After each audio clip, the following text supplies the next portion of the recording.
Hello guys, welcome back to my channel earth form reactions. मैं हूं ज्योति और welcome है आप सभी का मेरे चैनल में। चैनल में नए हैं तो मेक श्योर चैनल को सब्सक्राइब ज़रूर कीजिए। लेकिन उसके बाद आकांक्षा ने वो वाली वीडियो की बात करी जो वीडियो उनके पति की बाकी के कंटेंट क्रिएटर्स ने डाली थी, जिसपे ऑब्वियसली उसका बुरा लगना जायज़ था। क्योंकि अगर वो अपने पति का कंटेंट बनाना चाहती तो पिछले 4-5 महीने में वो वीडियो डालती एंड उसका चैनल बूम यहाँ पहुँच जाता। बीमारी वाला कंटेंट हो गया, आपका प्रेगनेंसी, शादी, ये कंट्रोवर्सी, इन सब चीज़ों में चैनल ना ऊपर जाता है। लेकिन उसने वो चीज़ें दिखाई नहीं। लेकिन जब उसका पति इस दुनिया से गया ना, ये उसका प्राइवेट मूवमेंट था, ये उसका प्राइवेट मूवमेंट था। और मैंने सच में जो वीडियोस अमर भैया की देखी ना, मैंने बहुत कम देखा है कि लोग ऐसी वीडियोस कभी डालते भी हैं। एकदम चेहरे से कपड़ा हटा देना एक जाते हुए इंसान की। अगर यही वीडियो आकांक्षा डालती ना तो उसको लोग इतना क्रिटिसाइज करते कि बताओ, अपने पति की ऐसी ऐसी वीडियोस डाल दी, ऐसा फेस डाल दिया, क्रियाक्रम करते हुए डाल दिया, ले जाते हुए डाल दिया, ये कर दिया, वो कर दिया। जबकि वो बीवी होती, अगर वो डालती तो उसको इतना जज किया जाता। लेकिन वहां पे मौजूदा क्रिएटर्स ने आके मुंह पे लिटरली कैमरा लगा लगा के उसके पति का पूरा शूट किया, वो डाल दिया बिना कंसेंट के, बिना अनुमति के। तो कैसे उसको बुरा नहीं लगेगा?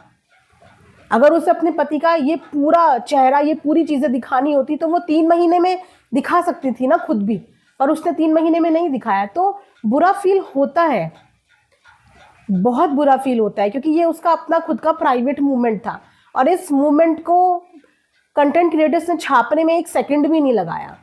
और जिस जिस एंगल से जैसे जैसे वीडियोस ली, वो वीडियोस सच में अच्छी किसी को भी नहीं लगी थी।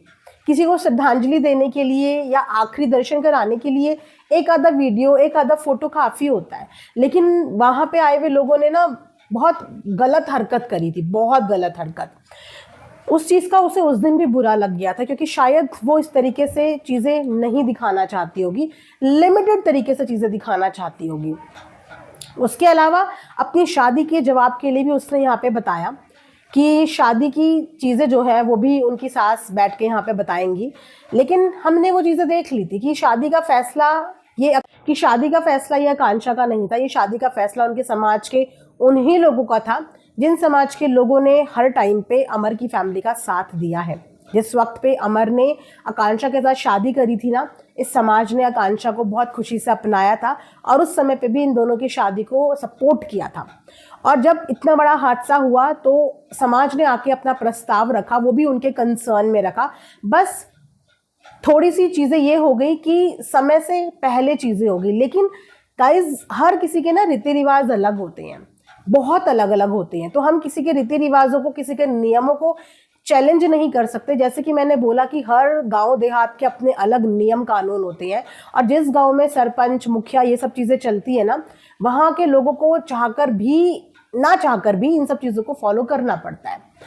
तो जब वो सारे के सारे ग्रुप बना के उनकी फैमिली के पास से प्रस्ताव लेके आए, डिसाइड कर लिया, और फैमिली के बड़ों की पूरी की पूरी रजामंदी थी, तो उसमें आकांक्षा के पास कोई ऑप्शन नहीं था सिवाय हाँ करने के।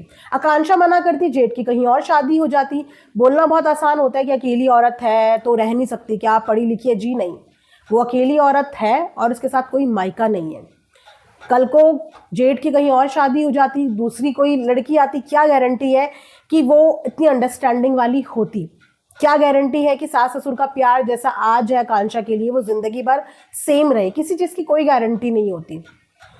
कब वक्त बदल जाए, कब चीज़ें बदल जाए, किसी को नहीं पता होता कि आज हमारे साथ जो इंसान इतना अच्छा है, कल की डेट में वो हमारे साथ अच्छा रहेगा या नहीं रहेगा। जब एक इंसान की अपनी खुद की घर गृहस्थी होती है तो उसकी प्रायोरिटी और इम्पोर्टेंस वही हो जाती है।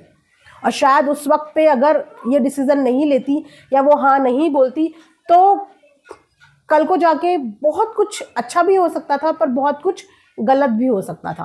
क्योंकि उस परिवार के अलावा आकांक्षा के पास कोई भी ऑप्शन नहीं है, कोई भी ऑप्शन नहीं। तो उसने उस परिवार को संभालना, उस परिवार को अपनाना सही समझा। घर में थी तो घर की घर में रह गई, घर से बाउंड्री से बाहर नहीं गई। जिस घर की बहू बन के आई थी, आज उसी घर की दोबारा से बहू बन गई, है ना। बाकी इनके यहाँ दशकर्मा के बाद ये सब चीज़ें कर सकते हैं। जैसे कि मैंने बोला कि हर किसी के अपने अपने नियम है। अब मेरे जो नियम है मैं वो थोप नहीं सकती कि मेरे ये हैं तो आपके भी ऐसे ही होने चाहिए, क्योंकि हमसे ज़्यादा बड़े इन चीज़ों को जानते हैं, जो इन चीज़ों को मानते हैं, फॉलो करते हैं। उसी तरीके से आकांक्षा के घर के क्या नियम है उनके यहाँ शायद हो जाता होगा, आपके यहाँ नहीं होता होगा, बहुत सारे लोगों के यहाँ नहीं होता, हमारे यहाँ नहीं होता। लेकिन अगर उसके यहाँ ये चीज़ें हुई हैं, दैट मीन्स पूरा समाज वहाँ पे है, पूरा उनका मोहल्ला, पूरा गांव वहाँ पे, दैट मीन्स कि उनके यहाँ ऐसा हो जाता है कि 12वें के दिन शादी कर लेते हैं। इसीलिए उन्होंने उन चीज़ों को फॉलो किया और उस तरीके से कर लिया, जिसमें मैं जज नहीं करूँगी, मैं बिल्कुल भी जज नहीं करूँगी। इनफैक्ट मैं सपोर्ट करूँगी उसकी इस जर्नी को कि वो आगे बढ़े। रीज़न बिहाइंड कि उसका मासूम छोटा सा बच्चा, एक बच्चे की पूरी फ्यूचर उसकी माँ पे बहुत ज़्यादा डिपेंड करता है, और उसकी माँ ने बहुत कम उम्र में ना बहुत कुछ खो दिया है, बहुत कुछ। तो अब वो सोशल मीडिया से इज्जत खो दे, ये थोड़ा सा उसके लिए बहुत गलत हो जाएगा। तो यहाँ पे वो आगे बढ़े, काम करें, अपने पैरों पे खड़े हो, अपने बच्चे को अच्छा भविष्य दे। जो सपने अमर भैया ने और आकांक्षा ने मिलकर उस बच्चे के लिए देखे थे, उन सपनों को आकांक्षा पूरा करे अपने बच्चे के लिए। मैं तो यही उम्मीद करती हूँ और मेरा तरीका यही है। मैं बहुत जल्दी से किसी भी औरत के लिए रूड नहीं हो सकती, ना ही मैं रूड होती हूँ। खासकर जो कोई ऐसी सिचुएशन में हो जिसके साथ अभी एक इतना बड़ा हादसा हुआ हो, उसके दर्द की हम कल्पना भी नहीं कर सकते। मतलब उसके दर्द को जज करना तो बहुत दूर की बात है, उसके दर्द की हम कल्पना भी नहीं कर सकते।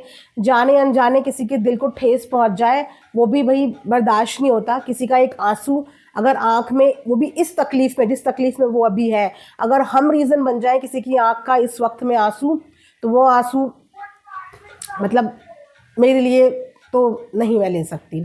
इसीलिए ये मेरे थॉट्स हैं, ये मेरे अपने खुद के विचार हैं। आई होप कि आप लोगों को पसंद आ रहा होगा। आगे उसने कोशिश करी है, आज उसका फर्स्ट वीडियो आया है। अगर हम इसी तरीके से उसकी कोशिश को अप्रिशिएट करते रहे तो वो टाइम धीरे धीरे आएगा जब वो हम सबके साथ अपनी पूरी जर्नी शेयर करेगी अपनी ऑडियंस के लिए। क्योंकि ऑडियंस ऐसी भी है जो नहीं भी पसंद करती, उनका अपना पॉइंट ऑफ व्यू है, उनके पॉइंट ऑफ व्यू को भी मैं कभी चैलेंज नहीं करूँगी। लेकिन जो लोग पसंद करते हैं उनके साथ मेरे विचार मिलते हैं, लेकिन जो लोग नहीं पसंद करते इस मैटर में उनके साथ मेरे विचार नहीं मिलते। तो विचारों के मतभेद चलते रहते हैं, मनभेद नहीं होना चाहिए। तो जो लोग चाहते हैं कि वो आगे धीरे धीरे करके वीडियोस बनाए और अपनी पूरी जर्नी, पूरी सब चीज़ें बताए, तो आप लोग ज़रूर थम्स अप करना है इस वीडियो के नीचे, क्योंकि मैं भी जानना चाहती हूँ कि आखिर इन 3-4 महीनों में क्या क्या हुआ फैमिली के साथ, उन्होंने क्या क्या झेला, क्या ऐसी प्रॉब्लम हुई जो इतनी ज़्यादा मेजर हो गई, जहाँ पे इतना ज़्यादा रिस्क हो गया कि अमर भैया सरवाइव भी नहीं कर पाए। राइट, तो थोड़ा सा टाइम देते हैं, टाइम के साथ साथ वो आएगी और आके सारी चीज़ें बताएगी। इसी के साथ ये वीडियो मैं यहाँ पे एंड करती हूँ। आई होप कि आप लोगों को पसंद आया होगा। मिलेंगे नेक्स्ट वीडियो में, अपना ढेर सारा ख्याल रखिए। Thanks for watching earth mom reactions. Bye bye, take care, love you all.